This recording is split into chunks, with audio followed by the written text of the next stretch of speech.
வயசான அம்மாவும் அப்பாவும் ஏசியினாலேயோ டிவியினாலேயோ மற்ற ஆடம்பர பொருள்களினாலேயோ சந்தோஷப்பட மாட்டார். சாப்பிட்டியம்மா அப்படின்னு கேட்குற அன்பான வார்த்தையினாலையும் தன்னோட மகனோ மகளோ பாசமாக ஏதான பழங்கள் அவள் சாப்பிடக்கூடிய பண்டங்களை ஆசையோடு வாங்கி கொடுக்கறதையும் ரொம்ப விரும்புவாள். பாசமாக உட்காந்து 4 வார்த்தை பேசணும்னு எதிர்பார்ப்பாள். ஆனால் அவளும் நம்ம பேச ஆரம்பிக்கிறதுக்கு என்ன பிரச்சனை வரும் அப்படின்னாக்க, அவள் பேச ஆரம்பித்தா நிறுத்தவே மாட்டாள்.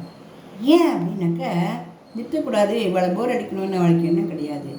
அவளுக்கு என்ன ஆகிடும், ஒரு சின்ன குழந்தை தன்னோட அம்மாக்கிட்ட எப்படி தன்னுடைய யோஜனைகள் எல்லாம் சொல்லிக்கிறது, அந்த மாதிரி அவள் ஆரம்பித்தா அவள் பாட்டுக்கு சொல்லிகிட்டே இருப்பாள்.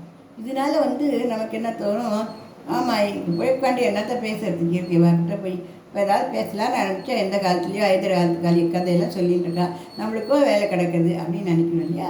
அதை ஒரு பொழுதும் அப்படி எண்ணக்கூடாது. அவர்களுக்கோசரம் ஒரு நாளைக்கு 1/2 மணியோ 3/4 மணியோ உட்காந்துட்டு அவள் சொல்கிறது கொஞ்ச நேரம் நம்ம கேட்டுன்னு தான் இருக்கணும். ஏன்னா அவளுக்கு நம்மளோட பேசுகிறதுங்கிறது ஒரு பெரிய சந்தோஷமான விஷயம். நம்ம சொல்கிறதெல்லாம் கேட்கறதுக்கு இருக்கா அப்படிங்கிறது அந்த வயசில் அவளுக்கு ரொம்ப தெம்பை கொடுக்கும். சின்ன குழந்தை அடிச்சு நம்ம என்னென்னமோ விளையாடிட்டு இருந்தோம், எல்லாத்தையும் உட்காந்து பொறுமையாக கேட்டாள் அவள். இப்போ அவள் சொல்கிறது நமக்கு உளறல் மாதிரி தான் இருக்கும்.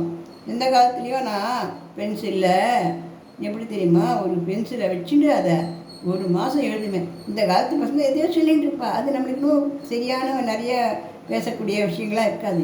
இருந்தால் அப்படியாம்மா பரவாயில்லையே, நீங்களாம் அப்படி சிக்கனமாக இருந்து அந்த மாதிரிலாம் எங்களெல்லாம் வளர்த்ததுனால தான் இவ்வளோ வீடு வாசலாம் கட்ட முடிஞ்சுது, இவ்வளோ நல்லா இருக்க முடிஞ்சுது.